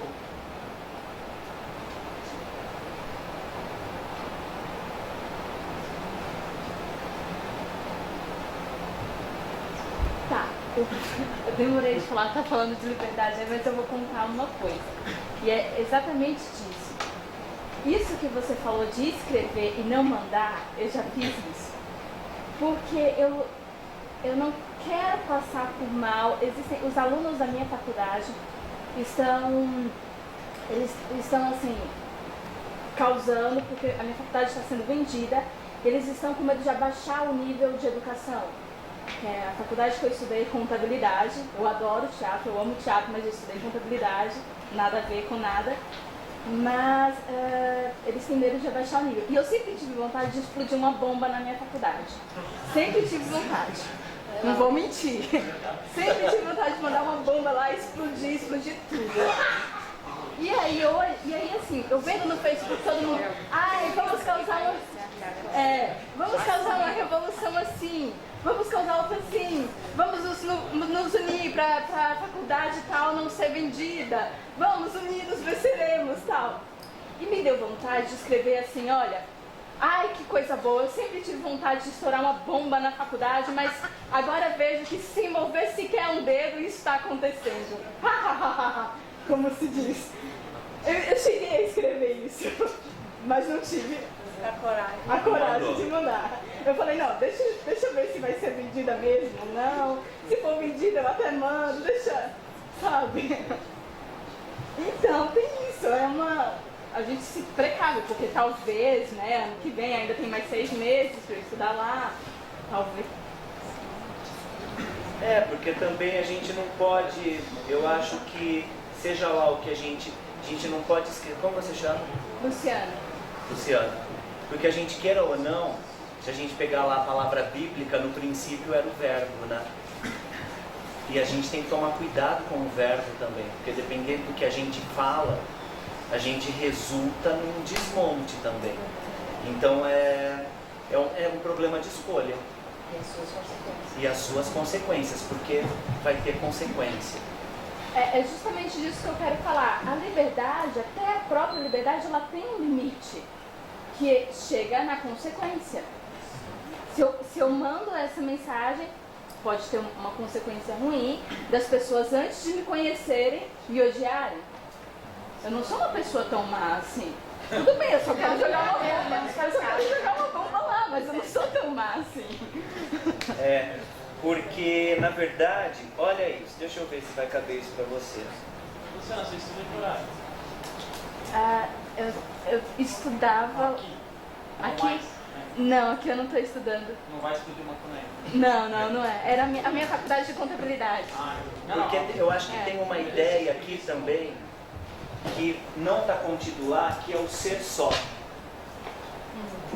Né, Lu? Então, o ser só, o que ele move, o ser só? Ele mesmo. Talvez. Onde reverbera a voz dele. Então, na verdade, é com quem você se liga. Né? Então, sei lá, talvez em faculdade, com quem você vai se ligar? Onde estão os grupos? Onde está o movimento estudantil? Porque sozinho, sei lá, né? O que a gente vai fazer? Então, o trabalho, a gente queira ou não, eu não estou pregando bandeirinha nenhuma, né? Mas eu acho que está na equipe, está na coletividade, está na comunidade, está no grupo, mas não no ser só, porque é com quem a gente junta. Então, onde essa tua voz vai achar conexão, entendeu? Eu acho que é por aí que você tem que pensar. E é onde a gente tem que pensar também, onde a gente vai se conectar. Por isso que a gente está pensando na questão das políticas. Então, a política é a relação. A política é como eu interfiro no outro, e como o outro interfere em mim, e como a gente se agrega, e por onde a gente se junta, e como a gente caminha junto. Como a gente deixa de caminhar e junta com o outro, mas segue caminhando.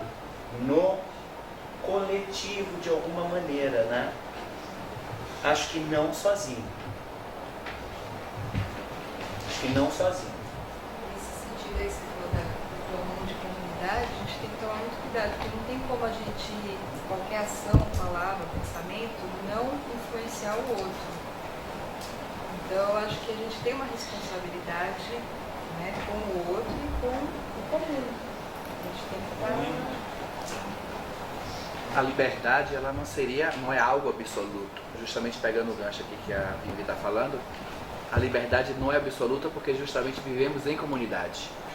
Então, como nós vivemos em comunidade, nós temos que, dentro de uma concepção artística, nós temos que observar o seguinte: a minha liberdade vai se esbarrar na sua liberdade. E como vivemos dentro desse grupo, eu acho que nós temos que medir essa nossa liberdade para que essa nossa comunidade, o nosso interesse comum, possa chegar a um resultado que seja bom para você e para mim dentro daquele grupo. Então, se eu quero jogar uma bomba no meio de uma peça de teatro, eu tenho que lembrar o seguinte: será que isso faz parte, será que essa minha liberdade vai atingir o bem comum, o interesse comum daquele espaço a qual eu estou inserido? Eu acho que... E ali na questão do grupo e da equipe, tem uma coisa assim, no grupo eu passo a responsabilidade para o outro, que ela falou da responsabilidade. Na equipe eu assumo a minha responsabilidade. Não, sobre a liberdade também, eu acho que a liberdade ela vai até o limite de onde começa o direito do outro. Daí a hora está falando de soltar a bomba, não quis mostrar. Eu falei soltar a bomba. Quando soltar essa bomba, não foi necessariamente. A administração da faculdade tem o direito de querer passar um terceiro. A administração tem que ser vendida. Eu acho que a liberdade até onde pode ir. Quando começa o direito do outro. Mas aí como que fica, por exemplo, o movimento revolucionário, que avança sobre o direito do outro? A liberdade, mesmo como uma coisa única, um conceito assim, na verdade ela é total, mas aí ela traz a coisa da responsabilidade, né? Que era o que ela tinha falado. Não. O ordenamento jurídico, essas coisas. Sim, então, é você lidar com a decisão que você tomou com a sua liberdade, né? Quanto mais vai do lado da segurança, aí menos a responsabilidade que você tem. Mas até essa liberdade formal que você está falando, isso aí total. Também é, Marcos, também é, porque a gente está... A responsabilidade é só formal? Não, a responsabilidade ética ou total de qualquer mudança que você promova com a liberdade? Antes de chegar no jurídico, tem o físico. Volta na questão do banco da praça. Dividir o banco com o menino não dormir. Só que ele precisa dormir em algum lugar por causa do físico. Aí ele vai dormir embaixo daquela marquise. O nego joga água embaixo. A bomba, né? O chuveirinho nele. A Quer dizer, bomba solta. ele está, vamos dizer, invadindo a liberdade de diversas pessoas que não estão contentes com a ação dele. Mas, particularmente, eu acho que a ação dele, muito embora, né, invada lá o espaço público, o cara tem que pedir ele sentar no banco, muito embora ele invada lá o espaço da marquise, ele está exercendo a liberdade dele, de dormir em algum lugar. Mas eu acredito que existam regras. Então, você regra vai num parque, são para ser quebrado. o seu próprio bem. Você vai para um parque e tem alguns bancos, que até um número de bancos, você vai 4 bancos, né? Aí você resolve ler um livro, você senta para ler. Aí teve um dia que eu tentei no banco. Só que eu sabia que eu estava fazendo alguma coisa errada. Porque se você sente que você está numa posição que não está certa. Aí chegou o segurança e falou, por favor, você pode não deitar? Eu falei, tudo bem, eu concordei com ele. Tá, porque é uma regra dada. Mas para o menino isso não funciona. Essa regra dada para ele, você fala, meu, eu quero que você transe, porque eu preciso dormir nesse lugar. E ele vai dormir no espaço em que ninguém quer que ele esteja. Mas sabe o que eu queria, na verdade, quando você me perguntou da liberdade, eu falei, não sei, mas eu queria voltar para a ideia da teoria geral do sistema, porque de alguma são interferências. Esse não pode deitar, que é uma restrição da minha liberdade, né? Eu pago impostos, eu não posso deitar, porque está no parque público, não tem ninguém para sentar. Tá, beleza, o cara mandou levantar, levanta.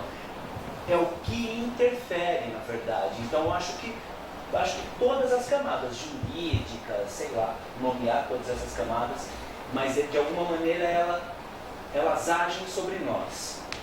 Né? Eu acho que isso é muito importante. Por exemplo, tem um cara no teatro que é o Antonin Artaud, que ele diz que o ator perdeu a força do grito.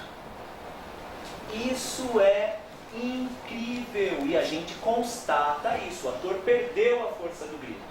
A gente mora em edifícios que cada vez mais você ouve o vizinho peidar. Né? Ou seja,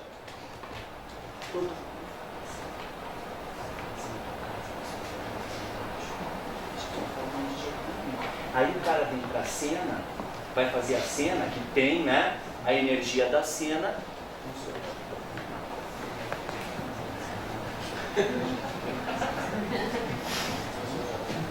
Não dá, né? Porque a gente está aqui com um todo. Aí o cara não fala, aí o cara não grita. Isso é incrível, eu tenho uma aluna na minha montagem da tarde. Ela falou, Edu, eu não grito. Eu falei, então ótimo, quando você for preencher sua ficha em alguma agência, coloca lá, não grito.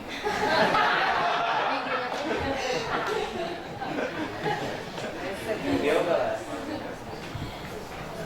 É muito louco isso, né? Ou seja, é sistêmico.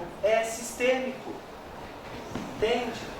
Então, quer dizer, são as nossas pulsões primeiras. Né? É o grito, é o animal. O Grotowski fala uma outra coisa que é muito bonita para mim enquanto imagem, que é estar em pé no presente. No princípio. Estar em pé no princípio. A gente pode ver o princípio como inúmeras coisas. O teu desejo te moveu para o teatro, né? Que a gente está no teatro. O Grotowski está no teatro dele, né? Do teatro que a gente está falando.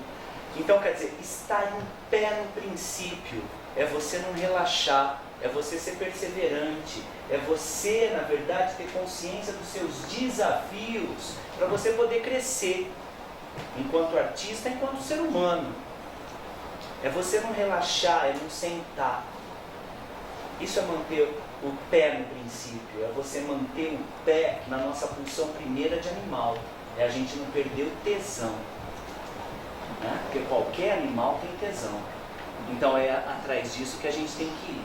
Então a gente tem que recuperar lá, ó, a nossa atitude animalesca, a gente tem que gritar. Né? Então gritem, a gente precisa gritar. Porque senão para onde a gente vai? Podia fechar comigo. Eu lembro até hoje a Celina numa aula, que eu dava aquelas maluquices de grito, faz roda, grita, grita, grita, né? Fica aquela maluquice. Quanta saudade. A Celina virou e falou, Edu, nossa, agora no PA1, eu vim pro teatro no básico, eu queria tanto gritar, demorou 6 meses para eu gritar, né, Celina? Lembra? Nossa, é muito bom gritar. Ah, se pudesse retornar tudo de novo, seria bem diferente, ia aproveitar mais. Então são essas pulsões, né, galera? É a gente manter o pé fincado no princípio. É a gente não perder de vista aquilo que a gente se propôs. Então, o que a gente se propôs, né? Não o que eu propus para o outro. Isso é muito louco, né? Na verdade, a gente vai ficando mais velho. E quando a gente é adolescente, a gente vai tendo algumas referências de vida que tudo parece tão importante, né? A gente tem sonhos de ir para o exterior a primeira vez. A gente tem um amigo que vai para o exterior, vai ficar 10 dias, você faz festa de despedida, de repente a pessoa volta. E hoje, na verdade, né, a gente vive numa sociedade que todo mundo está num trânsito tão grande, de repente, né, amigos extremamente próximos, sei lá, vai para a China, fica 10, 15 dias, de repente viaja e fica pingando de países para o mundo, pelo mundo todo. E é uma loucura, porque na verdade não tem importância nenhuma se a pessoa está em São Paulo ou está na China. A gente não vê. Ela passa 15 dias, você não viu a pessoa, então é indiferente se ela está na China ou se ela está aqui. Isso é muito louco. Isso por quê? Para a gente manter o pé fincado no princípio. Porque é o que é importante para você. Não é importante para o outro, mas é para você. Edu, dentro dessa ideia de você não perder de vista o que você se propôs a fazer, mas entrando também em relação com aquilo de segurança e liberdade.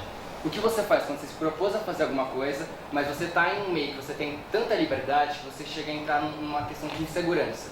E você chega numa insegurança tamanha que você perde de vista a esperança. E daí isso te impede de criar. O que você faz? Uau. E aí? Calma aí, Willis. Eu faria isso que a gente está fazendo.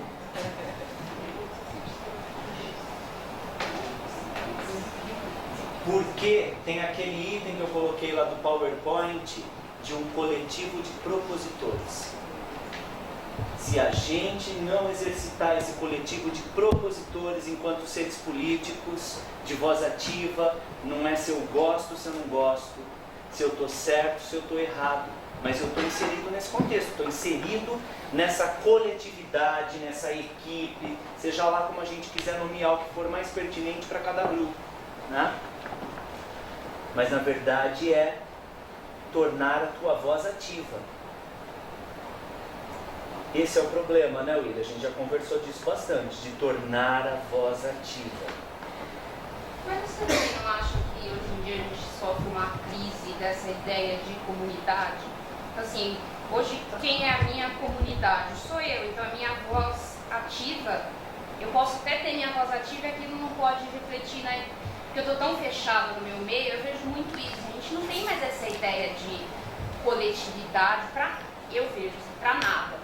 Então eu até vi um jornalista falando sobre as eleições de São Paulo e falava que São Paulo é uma cidade muito difícil de você governar, porque são muitas pessoas diferentes e cada um, eu não estou preocupada, eu moro no centro, eu não estou preocupada se o cara demora meia hora para chegar na Zona Leste, porque eu não preciso disso.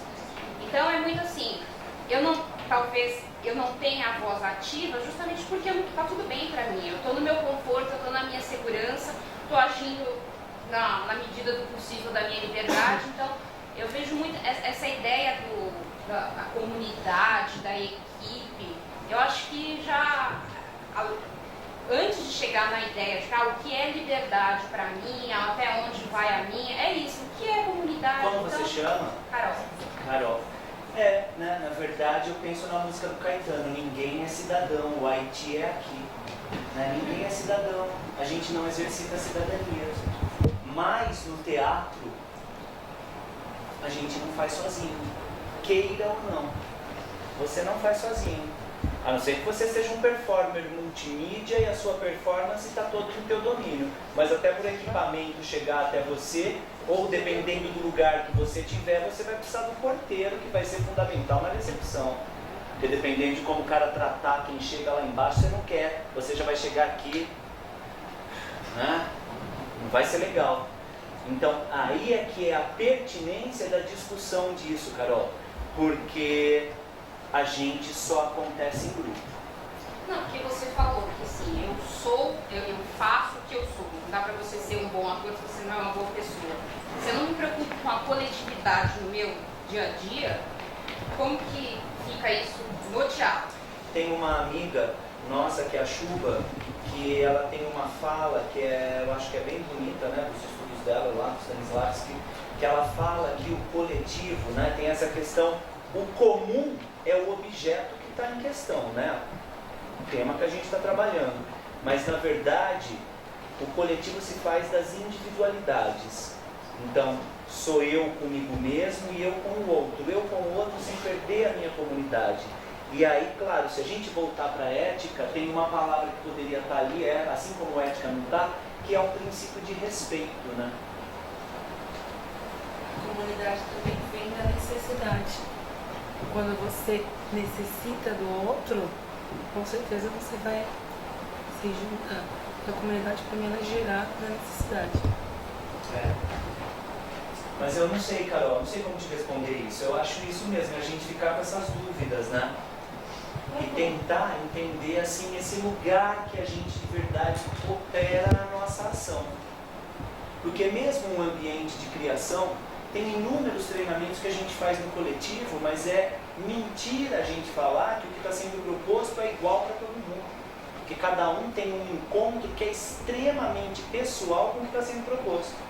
E o que aquilo vai trabalhar em mim é diferente do que vai trabalhar nele, em cada um. Né? Oi, Edu. Então são metáforas de trabalho, mas acho que tinha alguém ali que queria falar antes. Não? Viu, Edu, mas eu entendo assim que o papel do teatro também é motivar esse trabalho em grupo, em coletivo, né? Porque, pelo menos foi o que eu entendi aqui. Há um grande incentivo dentro da arte para estar fazendo com que os alunos, com que as pessoas interajam entre si e debatam, e se entendam e abordem as ideias e cheguem num denominador comum, que na sociedade não acontece isso. Muitas vezes as pessoas vivem seus confinamentos, cada um no seu canto, dane-se se o outro está sofrendo, se o outro está caído, ninguém quer levantar ninguém, cada um por si.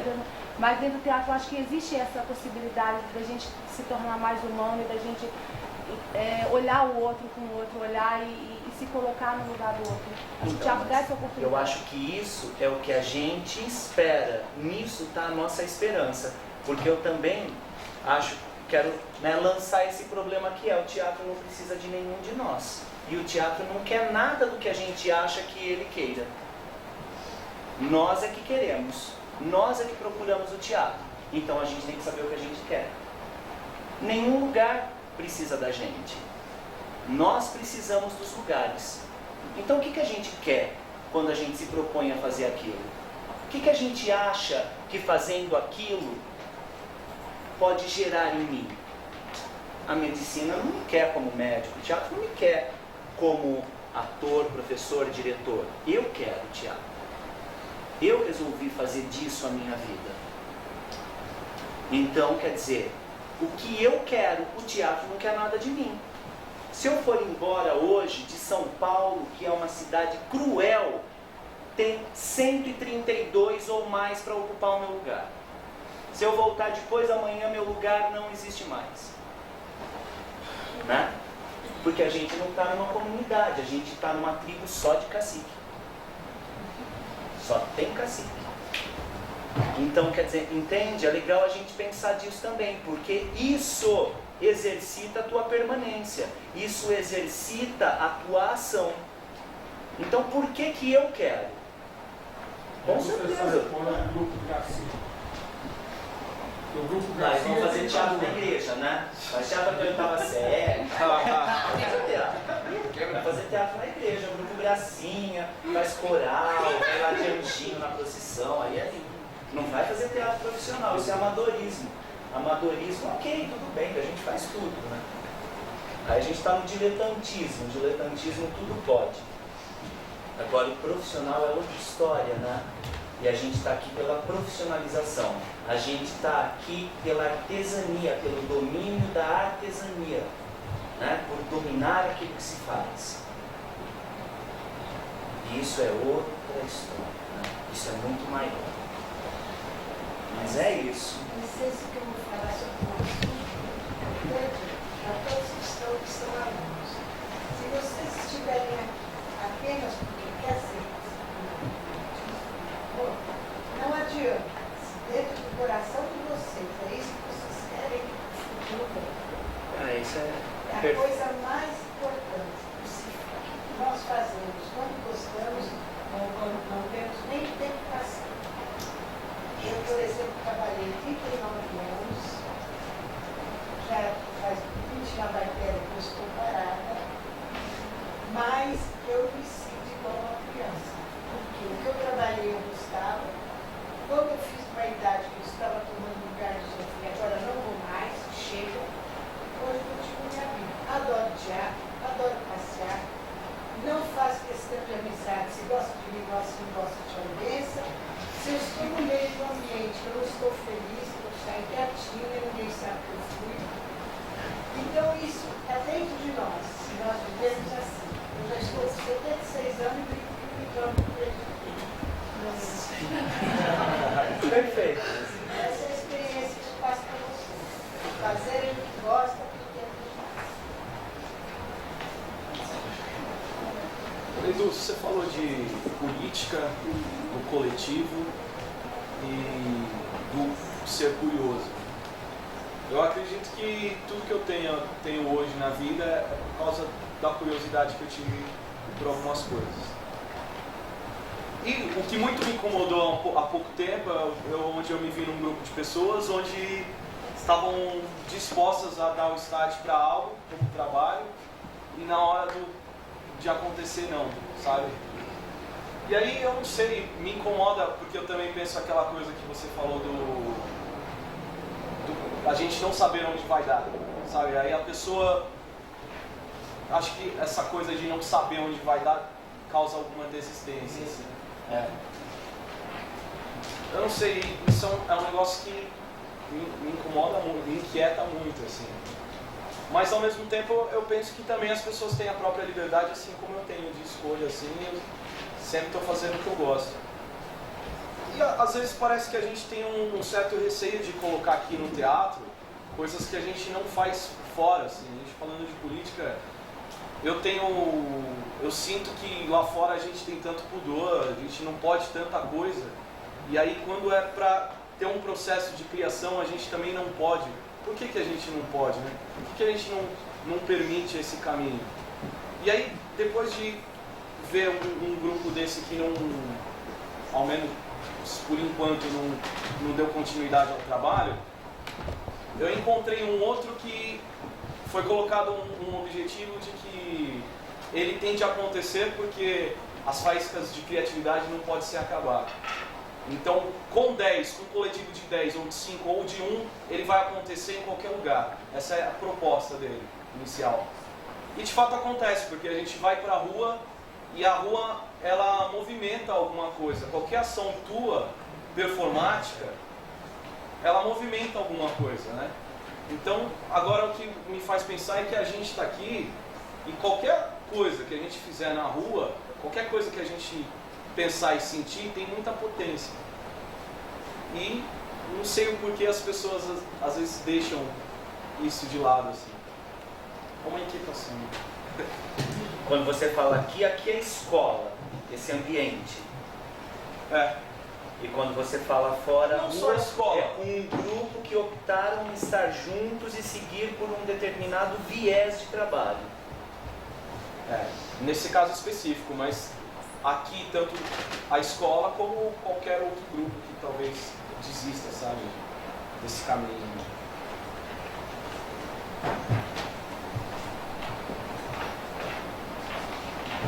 É isso, Jéssica, tá certo. Não, mas é isso mesmo. Às vezes a gente não... Os grupos que existem, eu acho que está nessa coisa tá na tentativa, né? Tentando talvez uma permanência e ver que não, acho que é melhor separar, né? Não é? Mas e daí, eu acho que às vezes não sei. Falta o acreditar na potência do nosso trabalho, porque essa coisa do caminho, acho que aconteceu aqui na escola, acho que pela terceira vez está acontecendo talvez comigo, de não saber onde vai dar. E todas as vezes é muito potente, é uma coisa que para mim tocou, que foi muito importante. E até esse trabalho na rua agora com performance que eu venho pesquisando, eu também não sabia, sabe? E na hora que você está ali fazendo, e aí você percebe a importância daquilo assim, não só para você, mas para quem viu.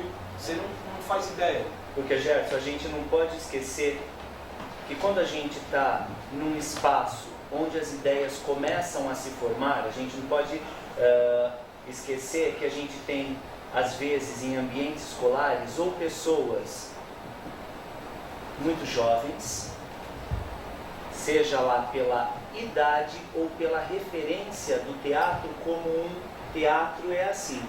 E na verdade a referência do teatro como assim tem para algumas pessoas o teatro comercial, porque é mentira a gente falar que para o Brasil as pessoas vão para a escola de teatro porque são consumidoras de teatro. Balela. As pessoas vão para o teatro porque veem TV, né? Então chegam no teatro e não sabem o que é teatro e não assistem teatro. Estudantes de teatro não assistem teatro, não vão aos finais de semana do teatro. Como pode isso existir? Como pode isso existir? O que é fazer teatro? O que é estudar teatro? É vir numa aulinha, pular, aquecer, fazer uma ceninha, ir embora? Vai se fuder, né? Me desculpem, não, eu fico puto com isso. Teatro é outra coisa, tem que ir pra vida, né? E daí eu entendo isso que você fala, porque você é um cara que tem uma maturidade de vida, você tem outro olhar que eu te conheço, né? Aí, os encontros nem sempre são felizes. Encontro a gente, às vezes, em processo muito cru, enquanto vida, enquanto referência. E aí precisa se quebrar e precisa se constituir e dialogar com o todo, né? Então aí é só a experiência. Então não tem jeito. Ainda assim, acho que a gente entra numa questão política de que acho que a performance ativa muito essa questão política, né? De como pode mudar a maneira de pensar do outro que não estava ali a princípio para lhe ver.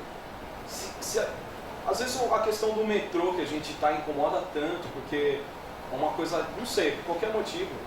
Se a gente pensar que se de repente eu empurrar aquele metrô pro lado ao contrário, e se todo mundo empurrar comigo, aquela porra vai mudar de lugar e nunca mais vai passar ser daquele jeito, sabe? Falta atitude, assim, para todos nós, para todo mundo, sabe? Não só o artista, mas todo mundo que está em São Paulo, no mundo, no Brasil. Percepção, assim, uma coisa que ficou fora. Experimentar, né? Ver por onde quer caminhar, por onde quer seguir. Léo, você corta e vai se fuder nessa edição, tá bom? Ele está falando uma coisa interessante, assim, que a gente também viu numa sala de montagem na Fernanda também. Que ela falou assim, que as pessoas buscam muito o produto e não o processo. Né? Então acho que tem essa questão assim, talvez até pelo, sei lá, os dias de hoje, esse mundo virtual, essa coisa da pressa, da rapidez, as pessoas estão querendo atropelar o processo e querem ir direto para o resultado. Que até você falou que as pessoas vêm para o teatro por uma questão, né, da televisão, assim, muitas vezes buscando o resultado. Então é bem interessante isso que ele falou, assim, que é bem, né, assim, a gente agora, assim, né, na escola, uma coisa interessante que a gente está vendo é isso, que o importante é toda essa experiência, esse experimentar, né, experienciar, né, viver todo esse processo. Né? Não pode perder de vista, galera, enquanto metodologia nesse espaço que vocês estão, né? Tem alguém aqui que não faz macumba? Quem não faz macunaíma aqui? O trabalho do ator sobre si mesmo, né? Que não é uma verdade ou algo que movimentava só Stanislavski, que movimentava Grotowski, que movimenta todo mundo que pesquisa teatro. De verdade, o trabalho do ator sobre si mesmo, ele se dá no processo. Então, o que interessa, o que deve nos interessar é o que move o processo. São as políticas que movem o processo. São os processos de criação. Com o que eu estou em diálogo? Com as ideias do Stanislavski que me atravessa, com as ideias de Bob Wilson que me atravessam, com uma colocação do fulano que fala do ser qualquer, né? Ou eu estou preocupado em participar de 3 dias de uma pecinha no palco? Esse que é o pepino, né, Lu? Porque na verdade essa ideia do funil, né, turma? O que a gente vê é isso nos 3 dias de apresentação. E daí vão lá falar se é bom ou ruim, se isso ou aquilo. Pouco importa. Ninguém está vendo o que ficou lá atrás. E é nisso que reside o estudo de quem aqui está. Né? Que não é decorar texto e ir para a cena. Não, ou pelo menos não só. Né? Mas o que te movimenta está lá. Né? O que está na tua base. O que você se propõe a investigar quando você vai para a cena. O que te sobra do que você pensa e o que você elege para te impulsionar. Né? Talvez ninguém pensa no que você elege quando você vai para a cena. O que você escolhe? Né? Você vai para a cena. Eu vou para a cena. Que negócio é esse? Então é complicado, né? Mas é pensar na questão do processo, que é o mais importante de tudo. Né? Participar de uma mostra, claro que eu acho fundamental, porque só ali de verdade tem o teatro, né? No encontro com o espectador. E é o momento que a gente vai se colocar à prova. E é um grande exercício. Uma coisa, aquela citação que você falou do filósofo de que a ética ela nunca pode estar próxima de nenhum mal. Eu acho que essa concepção ela é incompatível com o trabalho criativo. Porque a ética nunca é única, né? Essa é a contradição de São Paulo, né? Cada pessoa tem uma ética diferente. Então, você fala, a minha liberdade acaba quando começa a do outro, que outro? Qual a ética dele? Então, quando você cria alguma coisa, necessariamente, você vai substituir alguma coisa que já existe. Então, do ponto de vista daquela outra coisa, você é uma ameaça. Então, quando você cria, você, bem ou mal, vai, num certo sentido, destruir ou modificar alguma coisa que já é preexistente, já tem uma lógica própria interna, uma ética própria. Porque a ética é hábito. Então, eu achei que essa... mas eu acho que isso que você está falando é muito legal, porque na verdade você está falando de uma coisa que é ampliar barreiras. Entende?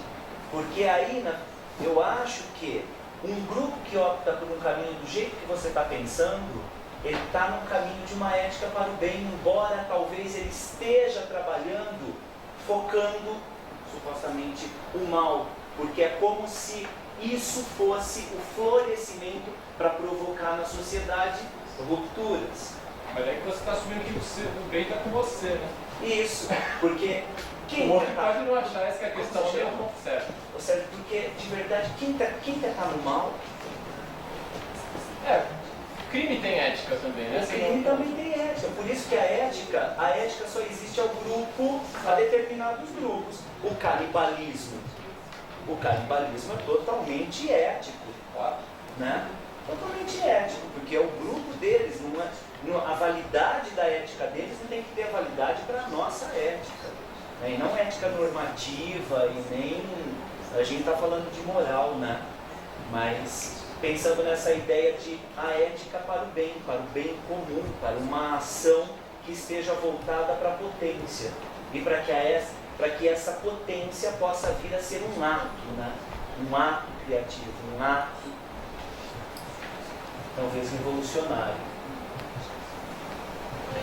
Agora, a ética num grupo de canibal também é uma ética maravilhosa, né? Porque a história do Hans Staden, sabe, né? O Hans Staden? O Hans Staden chora quando ele vai ser morto pelos canibais. Ninguém quer comer aquela carne. Porque o canibalismo é um reconhecimento da coragem. Eu como porque eu reverencio o outro que eu cacei e lutei contra ele. Agora, eu não quero comer um covarde porque aquilo vai se tornar carne em mim. O Hans Staden ninguém quer comer. Eu acho lindo. Eu acho que é a última, hein? Dessa ficha que ele colocou, a meu ver, tem muito a ver com uma falta generalizada de empatia. Assim, de você entende, não, com certeza eu vou afetar o outro, porque eu estou numa situação superior, então obviamente alguém vai ser afetado por mim. Mas eu não vou ser afetado porque eu não vejo no outro um igual. E você só pode ser afetado por alguém que é igual a você. Se for hierarquicamente inferior, não vai me afetar, e se for superior, ele vai me aprisionar. Mas, claro, pensando no grupo, na coletividade, como eu individual, sabendo que o outro também é um indivíduo, né? Então, essa questão do respeito, eu acho que não é o igual, não sei se você está nesse sentido do igual, mas o igual não é o homogêneo, é o igual na heterogeneidade, né? Na diferença, é o individual no coletivo. Igualdade a partir da diferença, nesse sentido que eu estou dizendo. Isso aí. No sentido de uma coisa horizontal, não verticalidade. Uma relação que não é vertical. Entrar no coletivo, né, que você falava. Também pensar nessa questão da verticalidade, porque quando eu penso ali no artista e o ator performer, eu estou pensando isso em função do teatro de criação coletiva e do teatro colaborativo, que eu não vou me estender muito, mas é que, na verdade, a gente não pode esquecer do acúmulo de funções. O acúmulo de funções no processo criativo faz que eu exercite inúmeras frentes, só que cada frente tem um especialista, cada frente deve ter um especialista, e cada especialidade tem a tua verticalidade. Então a minha ideia, por mais que a gente esteja numa criação horizontal, vai chegar um momento que quem manda é a dramaturgia, vai chegar um momento que quem manda é o diretor.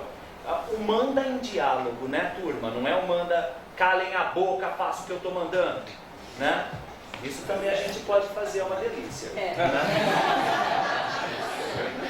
Mas é a gente saber onde está o foco em cada momento, porque tem um momento de você bombar a criação, o ator está escrevendo, está dirigindo, está fazendo tudo, todo mundo está fazendo lá o que o outro está propondo, né? São vários exercícios, mas chega um momento que a gente tem que ir para a especialidade.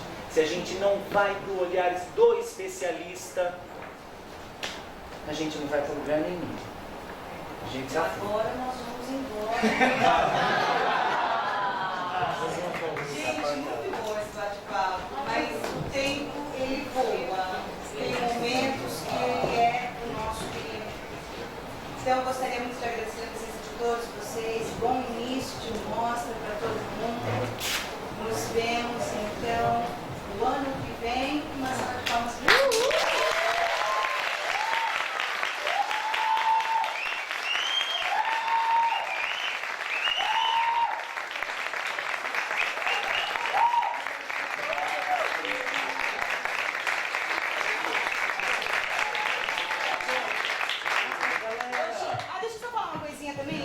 o certificado está aqui comigo, tá bom? Uma coisa, então eu vou entregar já. Eu ia fazer essa brincadeira infame, né? O terceiro ano que tem o café teatral, a terceira vez que eu fecho o café teatral. Eu queria ter feito esse café teatral com outras 3 pessoas, colegas, né? Não foi possível, não deu tempo nem de convidá-los. Mas eu pensei em fazer essa brincadeira infame, antes que eu sei que vocês vão dispersar, então eu vou falar antes da brincadeira infame que do dia 2 para o dia 3 começa Satirianas, lá na Praça Roosevelt, em todos os teatros ali do entorno, né? Das 6 da tarde do dia 2 às 6 da tarde do dia 4, né? São peças ininterruptas e tá. Tem uma peça que eu dirigi com o Paulo e com a Camila, que é sobre instrumentos musicais, pessoas e outros objetos, que a gente vai apresentar em uma tenda X, que eu não sei o nome, mas vai ser às 2 da manhã. 2 da manhã, né? E é gratuito, todo evento é gratuito. Tá bom? Apareçam quem quiser. A brincadeira infame é, né, o terceiro ano, terceira vez que eu faço o último café teatral, e é o que eu falo para os meus alunos quando chegam na aula e falam: putz, Edu, parece que hoje não vem ninguém. Daí eu falo assim: só restam os melhores.